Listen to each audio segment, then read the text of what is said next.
Good afternoon to everyone. Thank you for being patient with us while we got this arranged and got started. But welcome to ATCC's Crafting Success. It's good to have you with us today. If you have questions, please put them in the Q&A and we'll get those answered for you. So Jeff, are you starting?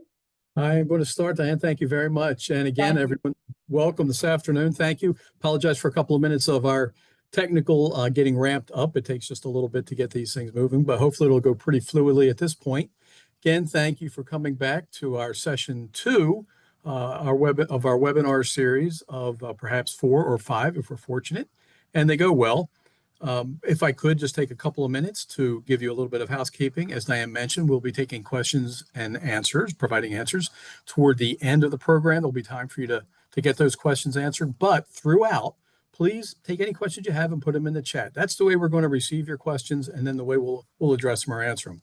So please, as we go along, if something strikes you, I have a question, put it in the chat. It might be one that we answer rather quickly if it's an easy answer, or it might be one we wait till the end, not because it's necessarily difficult, but because it's significant and could impact a lot of people. So we may end up doing that as well.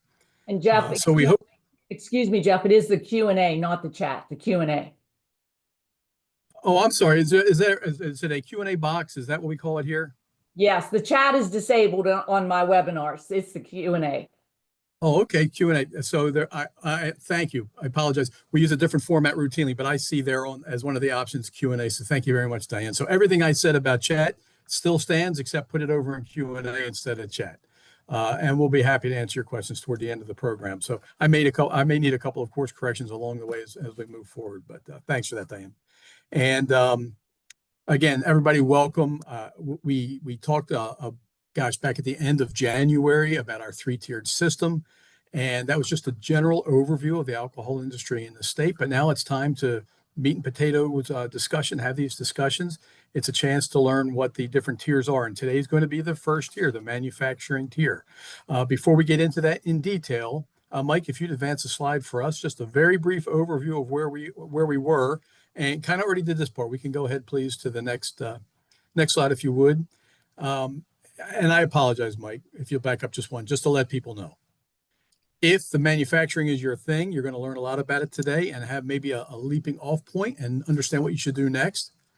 If it is your thing, but you're interested in something else as well, next Wednesday, a week from tomorrow, we're going to have our third webinar, which is going to be about the wholesaling process. So put that on your calendars as well, and please attend next week for that. And then at some point in July, a date to be determined, we will have the retailer tier of this. So please, Mike, go ahead and advance the slide. Okay, just to recap where we are in Maryland, we have 3 distinct levels or tiers in the alcohol industry, and it's collectively known as the 3-tiered system. It's a system that most states in the country have. The 3 tiers are tier number 1, manufacturers, and that's what we're going to be taking a deep dive on today. The second tier, and those are ones who just make the product. The second tier are the wholesalers or distributors. Manufacturers don't get it directly into the hands of retailers. They get it into the hands of wholesalers who provide a lot of different services for us as well. We'll talk about those more next week. And the wholesaler, what they're allowed to do is buy from a manufacturer and sell to a retailer. And our third tier is the retailer, and it's the retailer who interacts with the public, the purchasing consumers. So the retailer receives product from the wholesaler and then distributes it or sells it to consumers who are of age to purchase these products. Mike, can we go ahead on?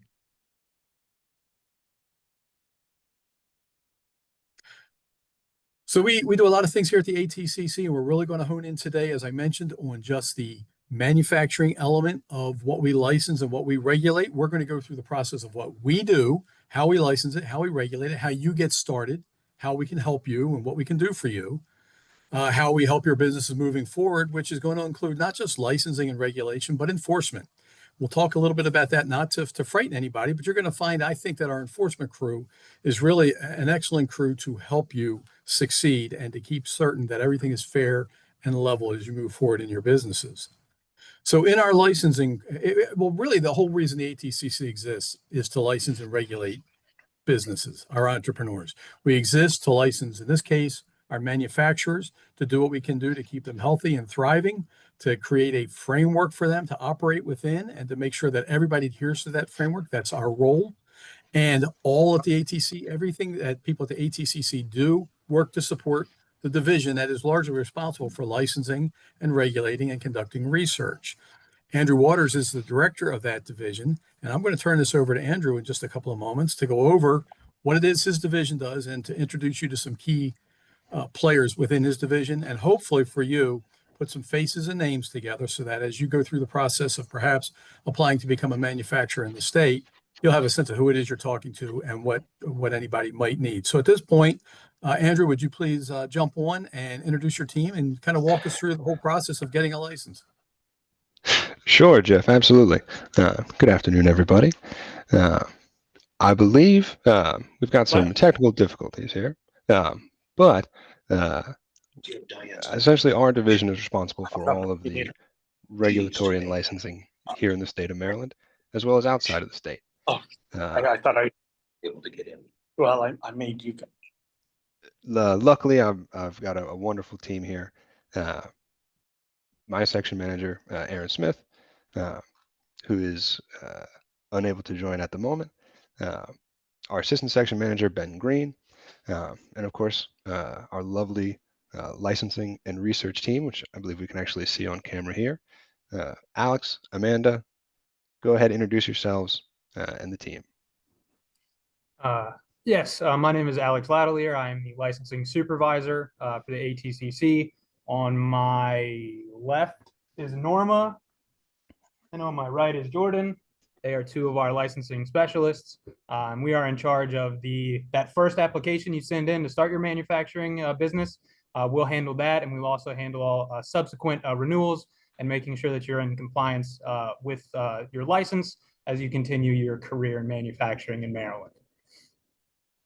And I'm Amanda Michalska. I am the Research and Administrative Support Unit Supervisor. Summer is here. Hi, I'm Summer Neff. She's our research specialist. We help with research and support, as well as the reporting at the end of the year when you send in production amounts and things like that. We are who handle that data. Wonderful. Now, Lou and our trade practices team are with us. Go ahead and unmute themselves. I don't believe they have video at the moment, but of course, Lou Berman needs no introduction, but go ahead, Lou. Hi, it's Lou Berman. We've got the trade practice unit here. We've got Will Griffin and Ken Collier. We sort of do everything that nobody else does. We do the licensing inspections. We answer questions. We're the person, the team that you come to when you say, how does this work? And we're sort of the face of the trade of the ATCC to the industry. I'll have Will and Ken just say hello since you can't see them. They're quite handsome fellows. Hi, my name is Ken Collier, and I'm a trade practice investigator. Will Griffin, trade practice. Thank you, gentlemen. And I believe we have Aaron now on audio. Just take a moment to introduce yourself, Aaron. Good afternoon. My name's Erin Sher-Smith, Regulatory and Research Section Manager, and as you've heard from the others, in Regulatory Research Section, we oversee licensing, trade practices, and research and administrative support units. Thank you. Absolutely. Thank you all. All right, Mike, I think we're ready to move. Okay, so any journey starts with the first step. Whether that is walking a mile or applying for a license. We here at the ATCC have 9 different manufacturing licenses available. 4 are geared towards beer, 2 towards wine, and 2 towards distilled spirits. The 9th is a sort of rectifying bottling license. The biggest question for any new business is, what do you want to do? Now, it'll take some time to get into all of the different intricacies of what each license allows, but that's why we're here. I mean, we want you to ask us these questions. There are several options, and the hardest thing is envisioning what you want your business to be able to do. Who do you want to sell to? How much are you going to make? These are all questions that go into selecting the type of license that fits you. And that is, the first step. It is the hardest thing. Once you make that decision, then it's time to compile the documentation. This is by far probably the most overwhelming step that you will face because everybody loves paperwork and bureaucracy. Registering your business with the state of Maryland, there's a wonderful website, Business Express, that sort of sets you on that path, makes it super easy. Acquiring your federal TTB license. That does take time, but you are able to apply both for the TTB permit and for our license simultaneously. Getting a zoning letter from your local jurisdiction. All of these things take time and can feel very overwhelming. And that's why we are here to really emphasize that we will be with you every step of the way. Questions, issues that arise, constant communication with us will make the process seem less sort of scary. So compiling the paperwork, we have tons of resources on our website. The application form, of course, is sort of the number one piece that you start with. We have several checklists that are specific to each license type and kind of lay the groundwork for what you need to be doing and sort of collecting. Once you have those paperwork sort of compiled, then you would send it in. Now, currently, we are doing everything via mail, but I am very excited. In about a month, we're going to be moving towards an online licensing platform, and I'm going to just put that as a preview and come back to that. But I'm very excited for that. Step 4, the application has been submitted. You're feeling good. Now it's time for us to review. Normally, if you have done everything that you need to do, this process can be super easy. This can vary, of course. Maybe a checkbox wasn't checked, maybe the name is spelled wrong. These is really the sort of clerical things that we get into. But this is a back and forth conversation. If we need certain documentation, we'll reach out back and forth. And that process can be pretty quick. And then it's sort of downhill. Then we schedule a pre-license inspection. We have our trade practices come out. They'll meet you. They'll look at the premises. They'll make sure everything is looking good, up to code. And once you're at that point, then you reach step 5. You're a Maryland manufacturer, which is really ultimately the goal. But that is certainly not the end of the journey. There's a lot more to kind of keep in mind once you acquire a license. Now, to kind of touch on once you have one, if you're applying for one, a very new, exciting sort of portal is coming up to allow it to be easier for the industry, for you guys to apply, to receive feedback, to get your renewal license. And I'm going to kick it over to Erin and let her talk on this next slide.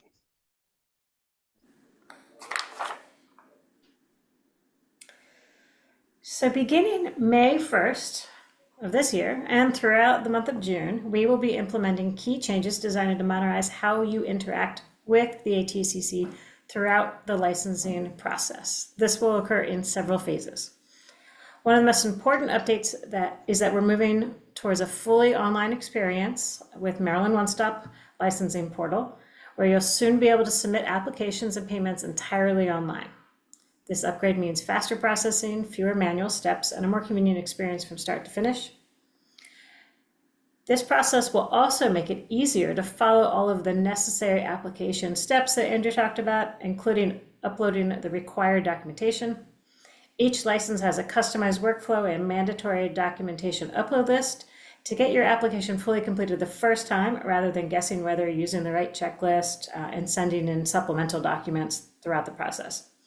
Don't worry, we'll still be able to answer your questions they have prior to application submission. and we'll still be able to make corrections if needed throughout, but this will be a much more convenient way to get the application started and submitted, as well as be able to pay online and get it to us immediately rather than waiting for it to arrive in the mail. In addition, our license and permit certificates have been redesigned for digital use. Once approved, your license certificate will be sent via email, giving you the flexibility to display it electronically or print it for physical display.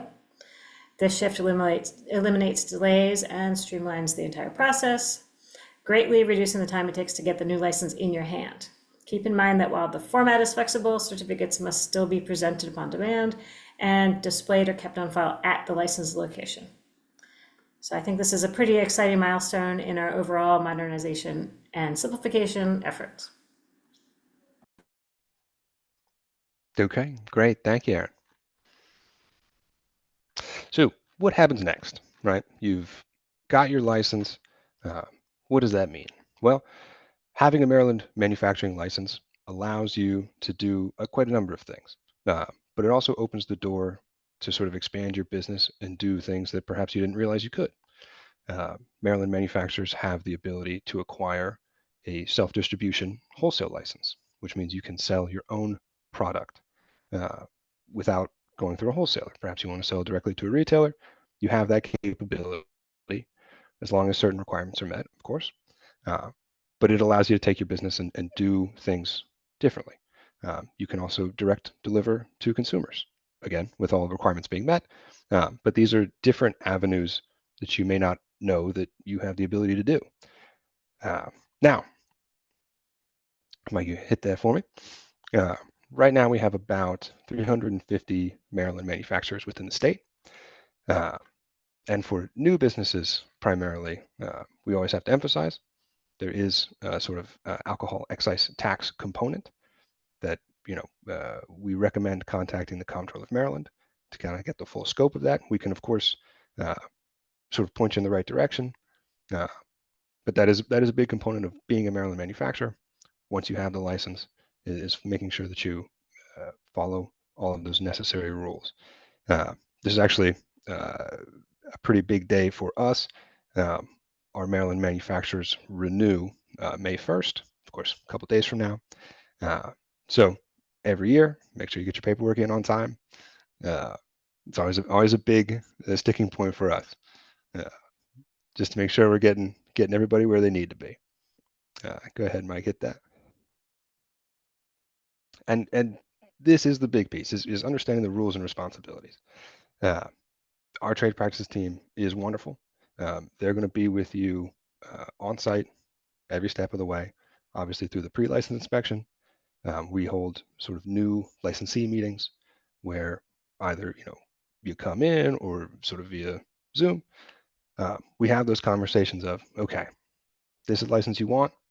Once you get it, this is what you have to do. This is what we expect of you. Now we do unannounced inspections. We're not trying to catch you doing anything wrong. We just want to make sure that we're out and about. You see us, and that all of our licensees are following the rules.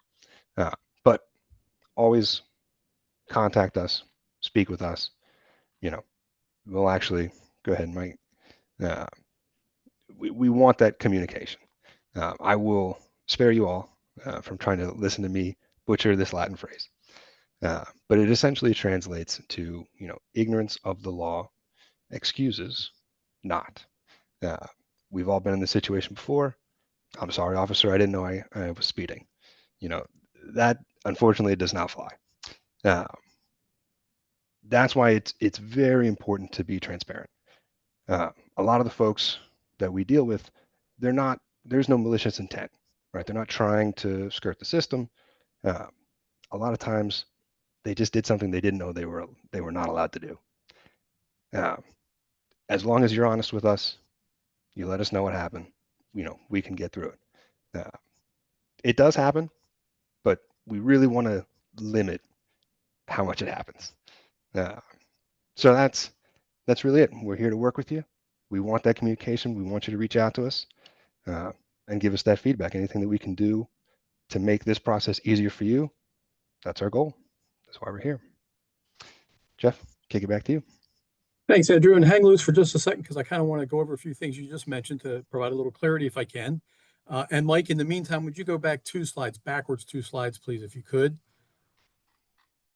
Okay, I'm sorry, advance one more. Advance, no, not backwards now. I'm sorry, I apologize. Advance.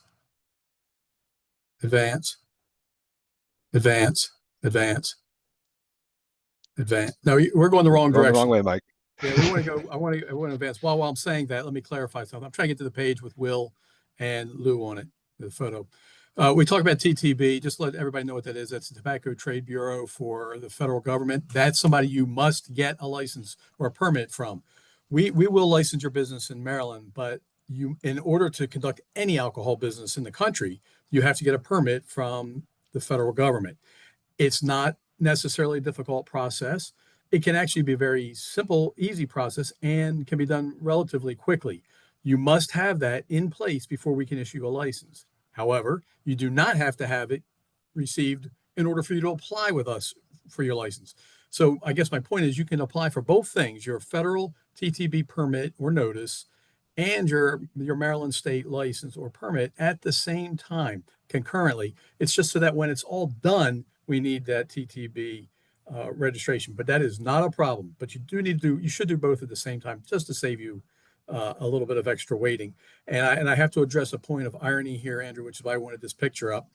Folks, this image you're looking at on the left is Will Griffith. On the right is Lou Berman. I'm not certain who the person is that we see from the profile, but Will and Lou are both on our trade practices unit. It was Lou who was speaking just a moment ago, and again, ironically, said they're pretty much the face of the agency, which is true, except you couldn't see their faces because our technology wasn't showing it. So I wanted to take a moment, and Andrew mentioned Lou needs no introduction. He might to you because perhaps you're not licensed yet, but when you go through this process, you will know Will and you will know Lou very, very well.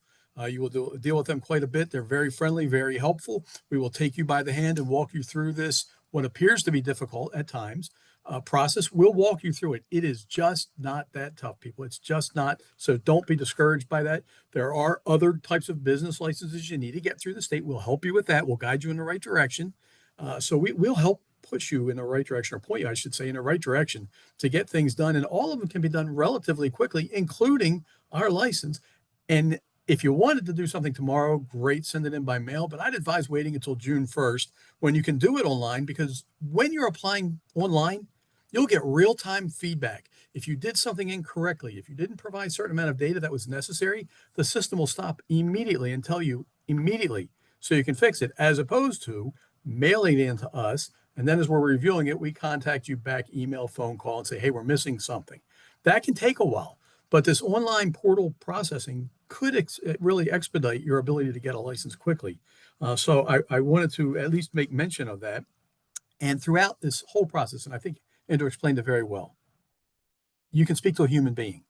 If portal works for you and you follow the documentation like you're supposed to, and that's all the interaction you want, that's fine. But if you feel a little more comfortable speaking to a person, you can get through to a human being when you call us. Maybe you'll have to leave a message. We'll get back quickly, but I think as often as that, we're able to speak to you right away. So you'll still be able to speak to a human being. And I wanted to make mention of that. And lastly, when we're talking about licensing, there can be an expense to buying equipment.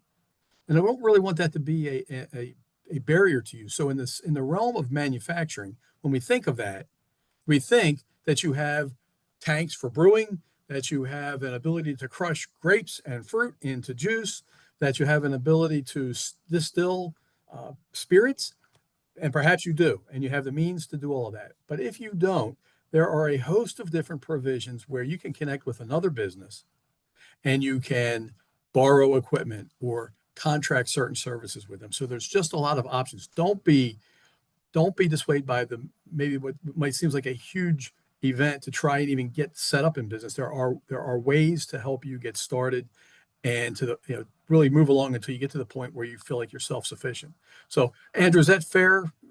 Anything fair need to be corrected that I just made mention of? No, I think you got it covered. Good. I don't want anybody to be discouraged by the idea of it. The licensing process sounds complex, but we will make it easy for you. We will help you and walk you through all of this. So please, if you think you might be interested, contact us and let's try and get things working. And we'll give you some contact information at the end after our Q&A. Okay, we could go ahead and advance now to our current location, if you would, Mike. Okay, so the next person I want to introduce, his name is Jeff Herndon. Jeff is the director of our Field Enforcement Division. Our Field Enforcement Division are police officers. They're sworn police officers with enforcement authority, and they really spend their time on, generally speaking, alcohol, tobacco, and a little bit of cannabis. But for today's discussion, we're going to stick to what they do in the realm of alcohol. And the idea of having an enforcement division sounds like it might be scary. You might think that we're here to hurt you. That's, of course, why we have a police unit in this agency. It's far from that. It's to make sure that, one, we help you comply. Our goal is your compliance. Our goal is not your cessation of business. It's to help you get into business. It's to help you stay in business. It's to help you be compliant. And it's also to be certain that you get to play really on a level playing field as your competitors, so that other people aren't doing things that are inappropriate. That's the goal of this division. And when you think about what it is, and that's a 49% of the goal, the 51%, maybe even a little higher than 51, is public safety. This product can be misused. It can be dangerous. So there are a lot of controls and regulations regarding this product. And it's this Field Enforcement Division that goes out and makes sure you're doing it properly and you're doing it in a safe way. And I'll say monthly, I receive notices of injuries and fatalities around the world of people who are injured or killed consuming bad alcohol that has been counterfeited, has been in some cases adulterated, but not so much in the United States, because in the United States, that type of product is heavily regulated. That's what our Field Enforcement Division does. So their big drive is public safety. And then their number two drive right behind that is making sure that they keep a level platform for your businesses to operate in, should you choose to get into that. So having run through that, I'd ask Jeff Herndon, please come on, Jeff, and tell us a little bit about your division and what you do. Thank you. Good afternoon, ladies and gentlemen. I'm Jeff Herndon. I'm the director of the Field Enforcement Division here at ATCC. Like Mr. Kelly just pointed out, our division has sworn law enforcement officers all over the state of Maryland. We cover from the West Virginia line out in Garrett County all the way to the Atlantic Ocean, down south to Point Lookout, and all along our Mason-Dixon line to the north. Like he said, the main part of our goal and our mission is to ensure that public safety is paramount and that you folks as manufacturers are entering into a level playing field against competition. One thing I think you'll note, depending on how new you are to the manufacturing business, I think you'll find it's a relatively close-knit community where manufacturers support one another, especially here in Maryland. You'll have many breweries that will tout their fellow brewers to make sure you try their product. Same way with distilleries and wineries. So that's rather unique. Not necessarily saying one product is better than the next, but go and enjoy them all. Part of our main mission is to, if you think in your mind and let your imagination go to what was to be perceived as the old-fashioned moonshiners. I know there's popular television reality shows about it still, but during Prohibition and shortly after, there was a market for illegally or illicit made alcohol products. Well, think of that and fast forward, and just about everything we do, it kind of correlates with that. We investigate the illegal manufacturing of alcohol, which could be a still or unlicensed breweries or unlicensed wineries. We prevent the illegal importation of unauthorized alcoholic beverages in Maryland, again, running across state lines. We enforce rules on transportation and the distribution, and we ensure that only licensed businesses sell, ship, and handle these products. You're going to go through a lot of these procedures to obtain license to become a lawfully licensed manufacturer of a controlled dangerous substance. So you're going to see a lot of regulation. You're going to see a lot of not necessarily bureaucracy, but think of them as safeguards in place. There's going to be a lot of licensing, a lot of compliance checks, a lot of health department issues, but that's all to ensure that the public at large remains safe while they're enjoying your products. We here at the commission like to interact with our folks. We'd like to believe that we're approachable, just like our partners in the licensing and our partners in trade practice. We'd rather receive the call from you first if you do have any specific questions. So with that, I'll turn it back over and let the folks continue on with the other portions of our manufacturing information. Thanks, Jeff. I appreciate that. And I think it's safe to say that field enforcement isn't something that is done to you. It's done for you. It's to help you be in compliance. And we work routinely with our local liquor boards to help. Really, we help them enforce the laws with the retailers who they license. So you'll just find there's a lot of interagency collaboration that's there. And Jeff made a very important point. Before you try something, check with us. If you're not sure, if you do decide to go in the business and you want to try something you think is innovative and new, check with us. We're happy to let you know what we think. We're happy to help you find where it says you can do it. Our goal is to try and get you to a yes, you can do that. So work with us and we'll try and work with you as well. Now, that's kind of what we do relative to manufacturing. But in just a moment here, we're going to get into a portion where you're going to meet some of our entrepreneurs. And this is really the most exciting part. These are people who took the leap, who really made some huge investments, money, time, sweat equity to get to a point where they've got their own businesses and they're up and running, and they graciously are giving us of their time to talk a little bit about what they've experienced and how to get involved in it and maybe what's rewarding about it and not so much. So what I'm going to do, if you'll bear with me, is I'm going to introduce each one individually, show you a short clip about them and about their businesses. And then we'll go into a couple of questions. And then after that, I'd offer all of our viewers an opportunity to ask any questions in the Q&A section. So our first business is Checkerspot Brewing, co-owned by Judy Neff. Just please take a moment to watch a little background on Checkerspot. In the heart of Baltimore, innovation is on tap.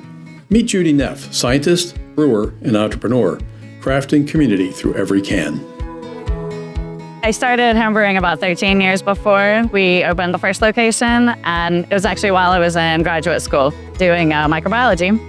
It really helped because it was able to make the whole science side of brewing much easier to understand, and I was able to embrace it very early on at the beginning. It's just the joy of sort of making something. People are fulfilled by different things in their life. For me, I found going here and then drink a beer that I made is sort of what keeps me going. That, and then the ability to have lasting impact on the community. I love Maryland. I came here for graduate school, and we're central in Baltimore City, so we have everything the city has to offer. Then we're really close to the mountains, to the ocean. Really special place to be. For us to be able to grow very organically year on year in a very controlled way. My husband and I, we're really proud of this locations. All of the design is ours. Everything you see around us embodies who we are and the atmosphere we want to create.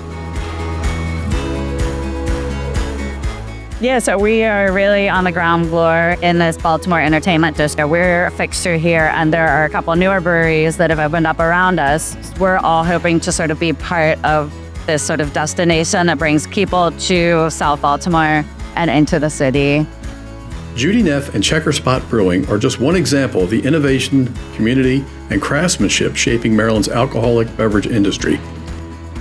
We're proud to support entrepreneurs like Judy, and we encourage you to learn more about the opportunities available in Maryland.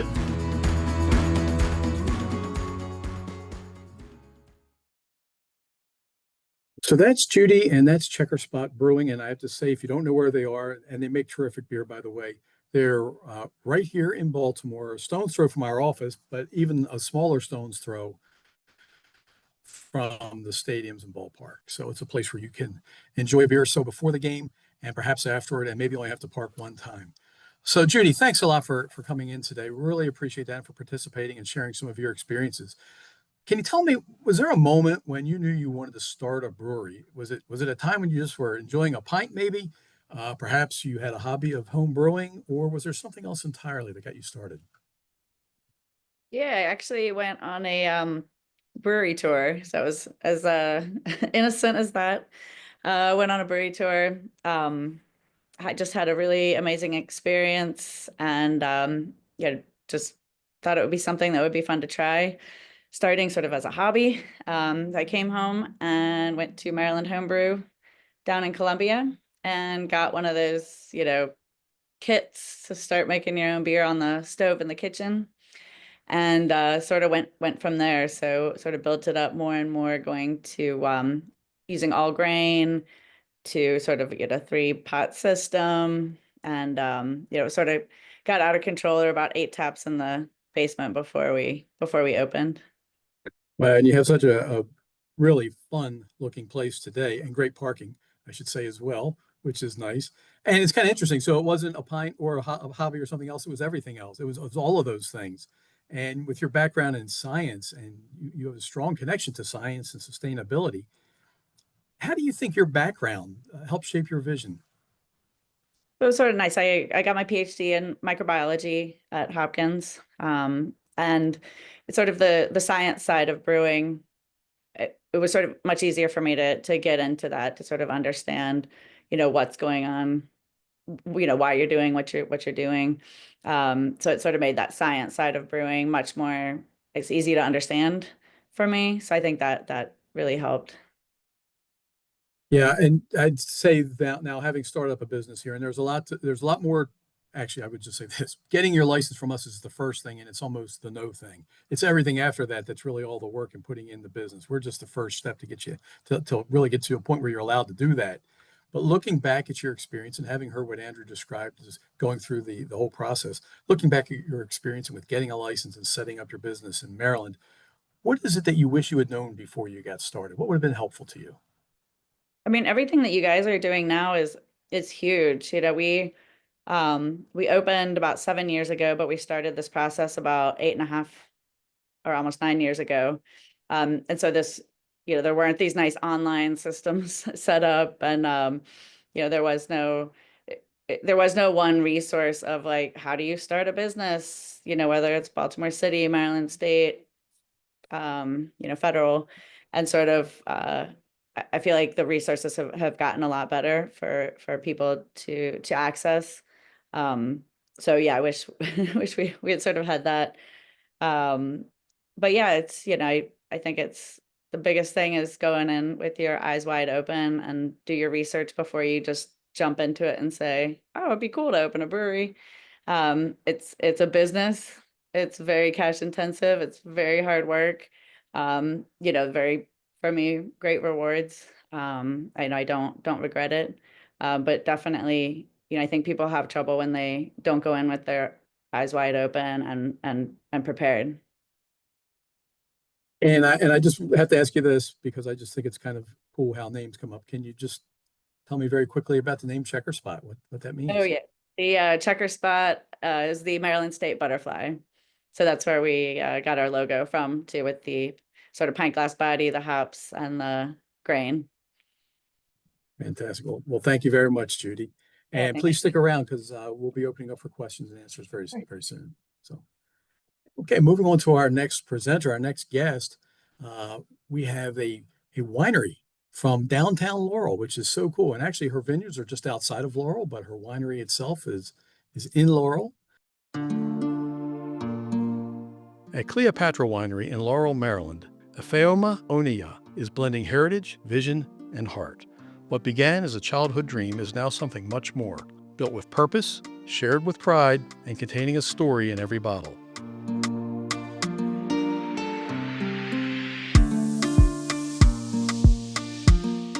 The most rewarding part of building Cleopatra is actually seeing this dream come to life. One, I come from a region in Nigeria called Judy that produces its own natural palm wine. And growing up with that was so significant to where I am today.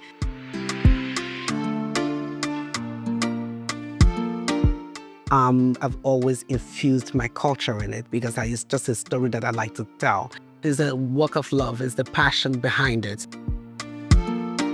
I love Laurel, I love Maryland, and Maryland offers a great opportunity. I think Laurel is just a cozy place to be in. The city of Laurel offers a lot of opportunities for business owners. It's the dream to be able to represent the great state of Maryland and also to represent my community, for somebody that look like me, sound like me, with a name like mine, to be doing this, and then to look at the younger kids to tell them, if I can do it, you can do it. It drives me every day when I wake up.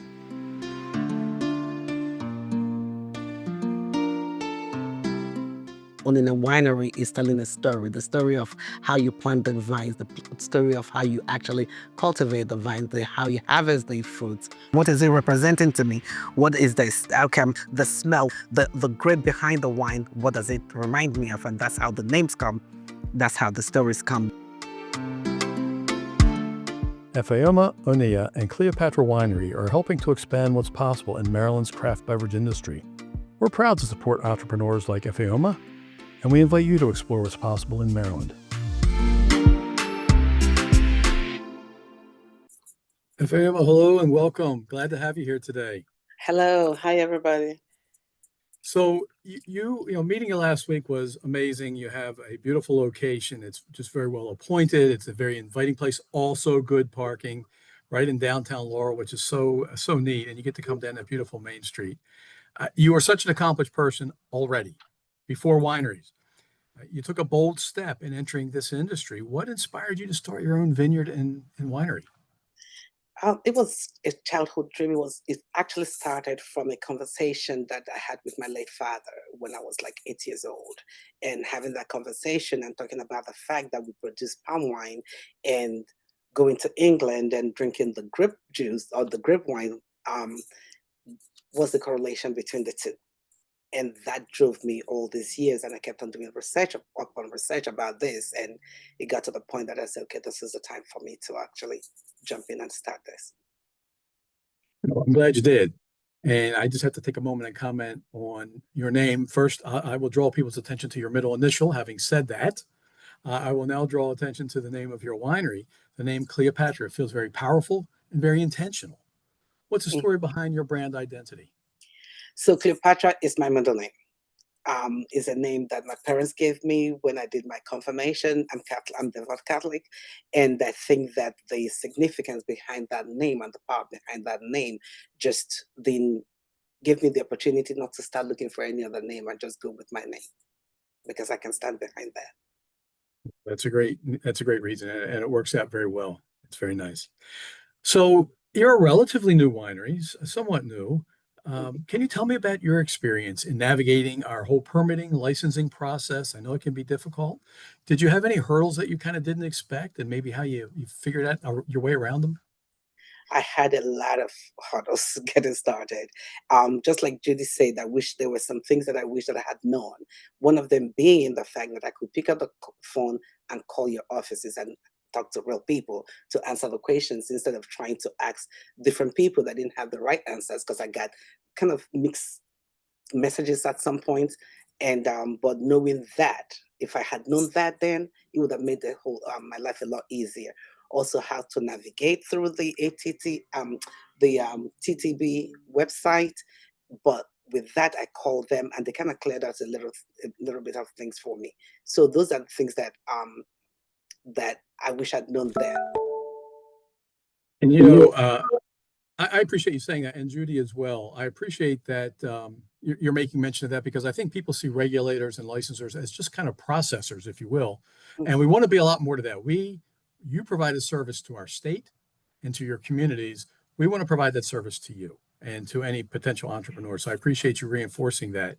And I know Laurel means an awful lot to you. And I actually, as much during our visit, enjoyed as anything, the stories behind just about every bottle that you had, that there's stories. Can you just tell me a little bit about what inspires you to make each bottle and name it, and the stories that go with them? I think it's the process of, during the process of the winemaking, and going from the cleaning of the grapes to the racking, and as the grape starts to ferment and you can actually taste it. I always go back to my childhood and my environment and my community, and I'll taste the wine and be like, oh, it reminds me of this instance of this person. Like my Cabernet Sauvignon is named the Mayo, which was my father's name. Everybody, his title, everybody called him mayor. And he was the mayor of the city that I grew up in Enugu. And the Cabernet Sauvignon offers is a bold red drink. And also it's one of those traditional drinks that have been around for a long time. And for me, that's how I saw my father, as a very bold, strong, traditional person. The sense of family and tradition was strong when we got to visit with you, and I really appreciate that. Well, thank you so very much. And I'd like to move on to our third panelist, and I'm going to apologize first. I'm going to talk about him a little bit. I'm not sure he was able to join us. We've been having some technical difficulties in getting him online with us right so far. If it works out that he's here, that's great. But nonetheless, I do want to tell you a little bit about him and show you a snippet as well. It's Mr. Herb Banks. Herb is the owner and co-owner and co-founder of Copper Compass Distilling in Charles County. And I should mention that distilling isn't where he started. He started in the military and learned a little bit while he was overseas. Can we go ahead and show our video of Herb and introduce Herb and Copper Compass?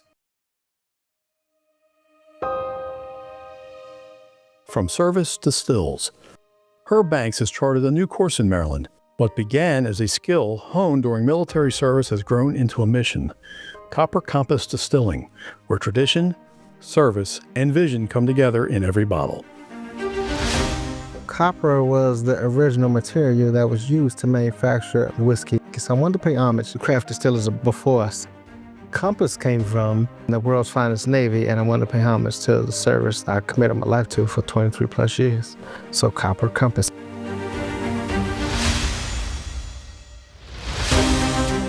I originally learned to distill during my first Iraq deployment. It's one of the things I learned how to do.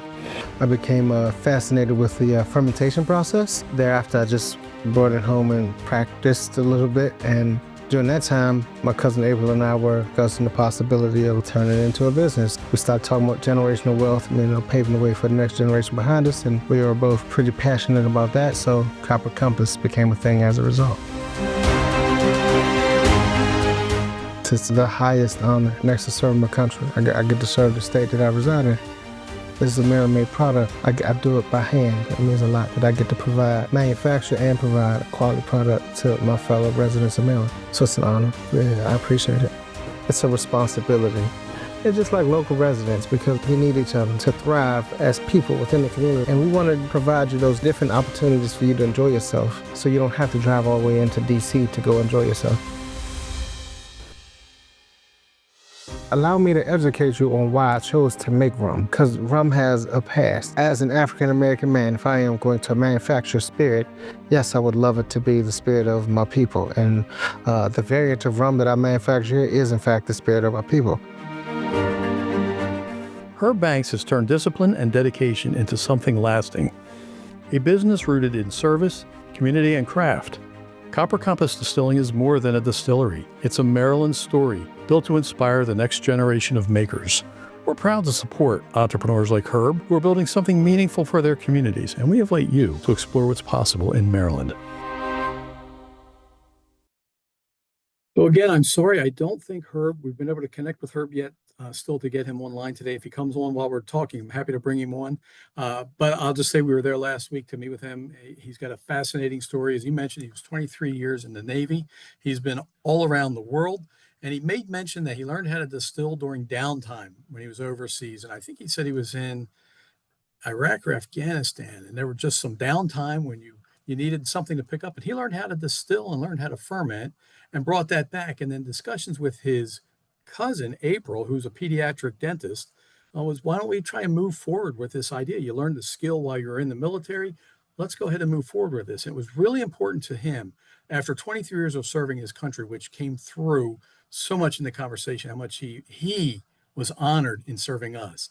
And it gives me goosebumps to think about the way he presented that then. And even now, as I'm saying it, he was so honored to serve us, and he came home looking to still serve. So he thought this is a way to serve his community, which is just south of Waldorf, and to serve his family by trying to create something that would be lasting through generations. So hats off to Herb and his business. And I would just say, before we get into question and answers, I invite all of you to visit all of our Maryland manufacturers You can find them on our website. You can find them in a whole bunch of different ways, but especially please, our manufacturers, Copper Compass, Cleopatra Wineries, and Checkerspot Brewing. Please stop by, tell them you saw them. Nice job. You're going to love the places that they have set up. They've gone way out of their way to make it look inviting. So hats off to all three of them. And then I'd like to see, first of all, if our crew can tell us, are there any questions that we have that we should take on?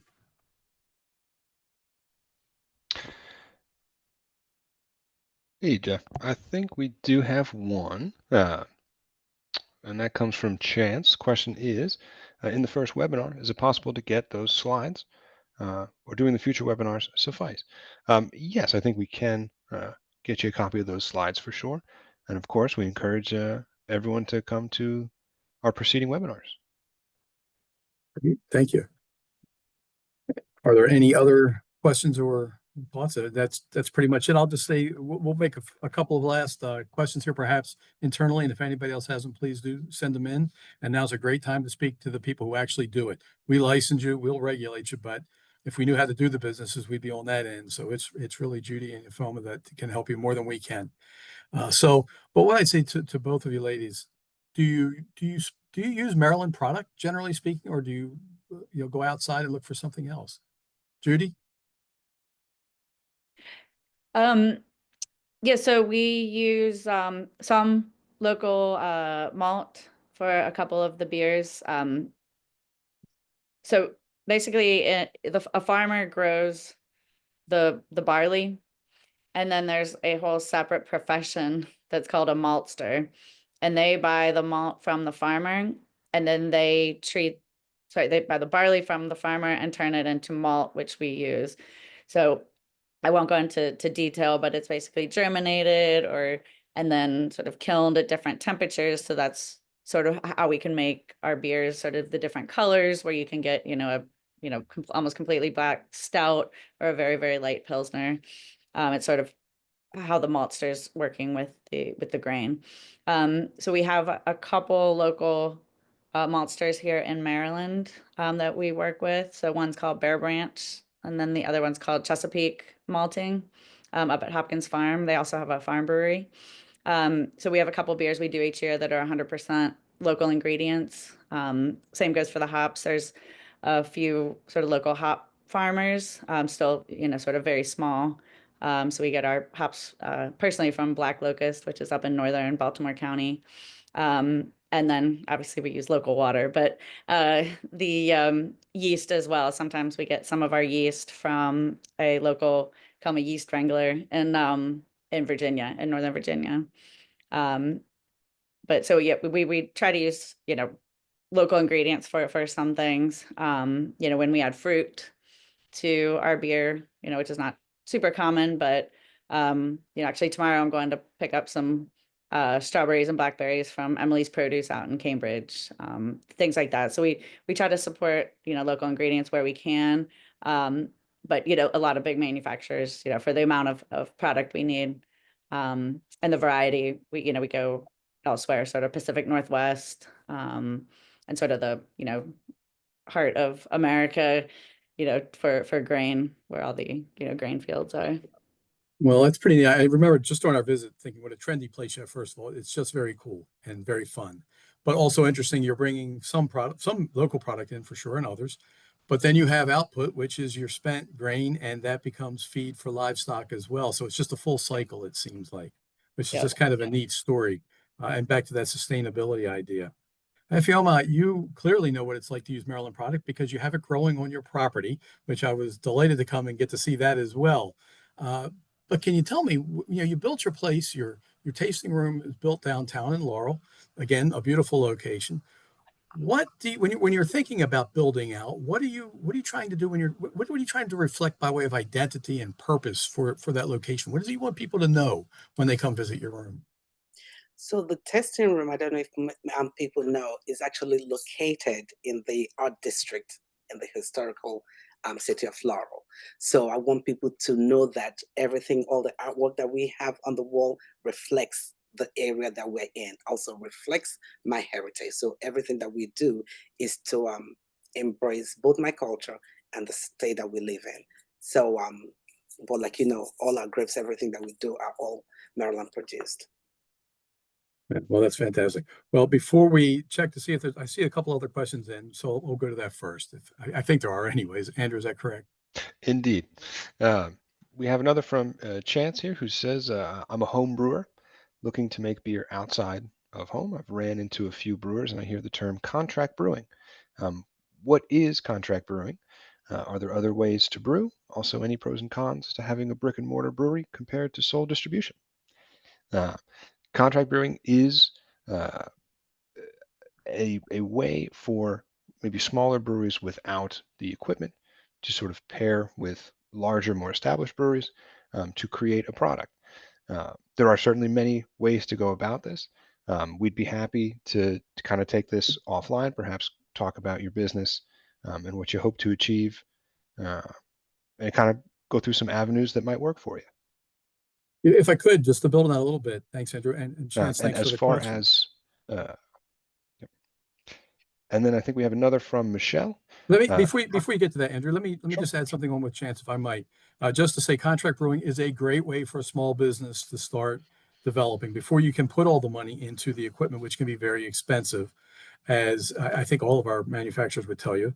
It's essentially it's borrowing perhaps the equipment and maybe even the experience of a brewer. For example, not that Judy would want to do this, but Judy knows how to brew beer. She's got a great operation going. If she had a little more capacity, and I don't know if she does or not, if she had capacity that she's not using, in other words, more ability to brew than what she's brewing for herself, and she had spare space and maybe spare time, you could enter into a contract with somebody like her. You would have your recipe, you would have your ingredient list, maybe even a certain process that you would follow, and Judy would help you actually produce the product. So it's a way of getting your product out before you have the resources perhaps to invest in all of the equipment necessary. So it's a great way to really get started into the business. And one thing about all of these manufacturers is what a community. Jeff Herndon mentioned this earlier. What a community that supports each other and helps each other. They're competitors, yeah, I guess in name, but they're really collaborators and promoters all within the industry. Sorry about that, Andrew. Please go on. No, absolutely. And I think I saw Lou come off mute there. Lou, any addition you want to add there? I was just going to throw out the fact if you're a home brewer now and you'd like to expand, the contract brewing would enable you to get a brewing license from the state of Maryland, and it would allow you to then have your beer, truly your beer, as opposed to a private label or as a private run.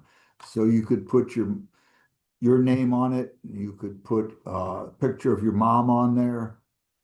You could use your recipe. Now, you would pay the people to do this for you, but it would truly be your product. You would have control over it. So it's a way to start. That's it. Okay. I think we're starting to have some network issues here.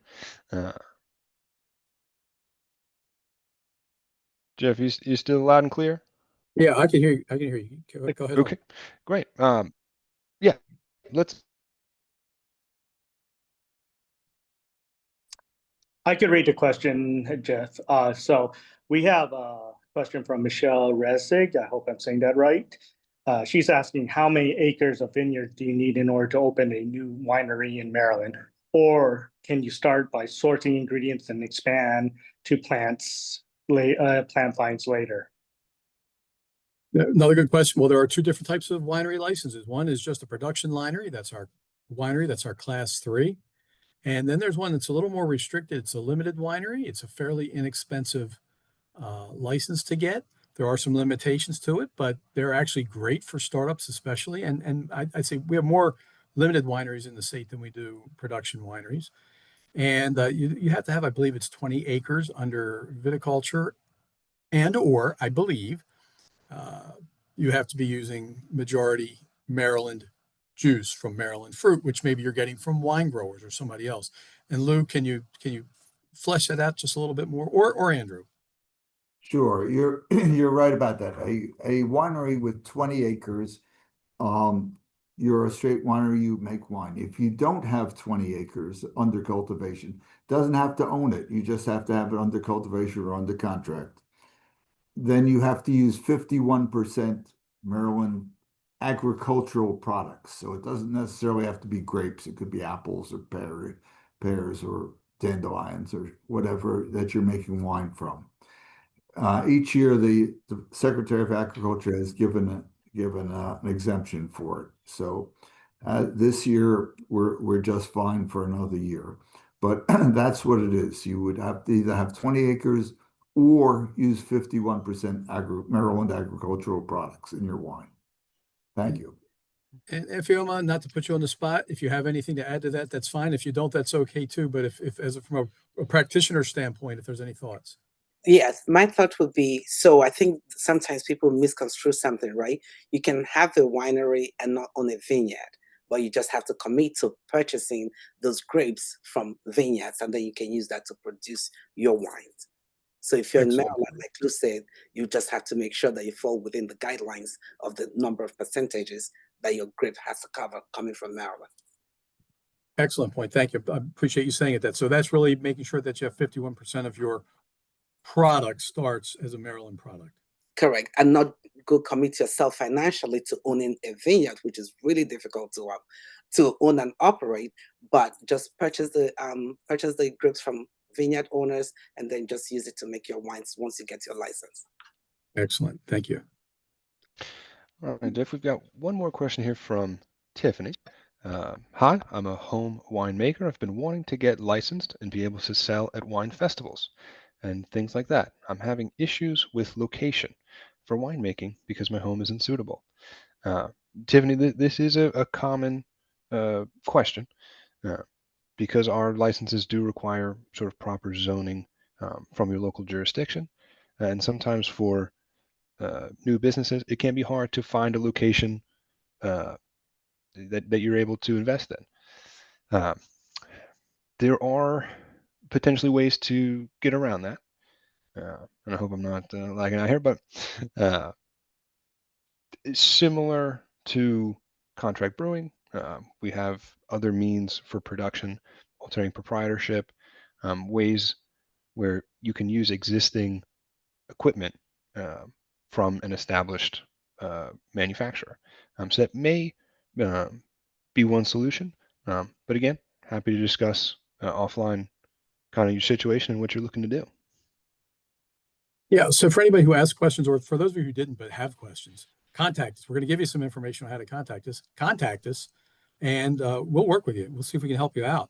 So before we wrap up, then first, I'd just like to thank our guests so very much, Ifeoma and Judy. Thank you so much for your gracious hospitality when we were visiting, and also for the gracious extending your time to us today and to present your positions and talk a little bit about your business and being willing to help. Really grateful for that. Do you have anything you'd like to, any words of wisdom at the end? And you don't have to, not putting you on the spot, but if there's just a final thought or comment, I'd love to hear it. And again, thank you very much for participating today. I would say my dad used to say that hard work never killed anybody. So if this is something that you want to go into, it's difficult work, but it's well worth it. Go for it, jump in. Yeah, I just second what Ifeoma said. It's really hard work, but the reward at the end of the day is also high.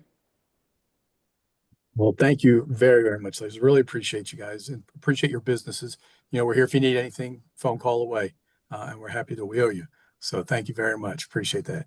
And just to let our viewers know that if manufacturing's a thing, great, and I hope it is. And even if it is, and even if it isn't, next Wednesday, a week from tomorrow, we're going to have our wholesale tier presentation as well. So you'll hear about what the wholesale operation is and what it does, and also some of the ancillary businesses that support wholesaling of the product, because these ladies both make the product for you, but getting it into your stores and getting it to you is its own challenge at times. Right. So that's where the wholesale operation will come in. So right. Mike, let's go ahead on to the next, if we would, please, which just has should be some contact information. Lou, you need to go on mute. It's getting harder. I can't. Jeff, I do have one question that came in through an email to me for you. And sure. That is, This is for the licensing people. Are all types of fermented products, do they need to be licensed? For example, apple cider. No, non-alcoholic apple cider? Are we talking perhaps alcoholic cider? She only said apple Yeah. cider. I think we pretend like it's all alcohol since this is related to alcohol. I think we go as if it were an alcohol product. Yeah. Yes. Let me say a few words on that. The legislature, in their infinite wisdom several years ago, said that apple cider under 8.5% was beer. Cider was beer. So they pay the 9 cents tax instead of the wine tax. The federal government still reflects cider as being a category unto itself. So somebody would get a beer brewery license if they wanted to make apple cider. Now, if they wanted to make higher than that, it would be apple wine, and they'd get a winery license if it was more than 8.5% alcohol by volume. Yes, the baseline answer is yes, it would need to be licensed or permitted, and it then comes down to what you're manufacturing, what percentage that ABV falls But under. they are allowed the 100 gallons that they're allowed to make per person under the federal law for their own use, up to 2 people in a household, which would mean that a household could have up to 200 gallons a year they could make. So if there was 8 people, it would still be 200 gallons, but a household could make up to 200 gallons for their personal use without any kind of license whatsoever. Okay, great. If that's so right here, if you're ready, and I'm sorry, Diane, were there any other questions? It was for the business owners, but I recommended she reach out and talk to these business owners. She wanted to know about starting up and what were the initial thoughts on pricing and that kind of thing. But I mentioned to her to go ahead and reach out to those business owners and she could discuss that. No, that's great. Even better, get their addresses and go visit. And really, you'll get a sense. You'll kind of get excited, I think, when you see what they're doing. It's pretty special. We are paid to answer these questions, and God bless them. Have them give us a call. I'm available. I answer my phone even on the weekends so. Have them call. Yeah, anytime. So if you think you're ready to begin, you'll see some phone numbers up here. The base phone number is the same for everything: 410-260-7314. If you call that number, it's going to give you a menu of extensions, but just to make it easy on you, we've included what extension you would for licensing or for trade practices or for research. And if you'd like to see this again, and perhaps see our other ones, we made mention about those slides from the other webinar, you can look at any number of places here, but look at our YouTube, ATCC Maryland. Go there and you get a chance to look at some of the work we've done and some of our, the other webinar and things. So those are just some options of places to see this. We look forward to hearing from them. We hope we do. We hope somebody out there decides this is for them and wants to get started, and we sit and stand ready to help you. And thank you all for sticking around for so long and staying online. We appreciate that. And don't forget, next Wednesday, if you're interested, let's learn about wholesalers. Thanks, everybody, and thank you, Diane.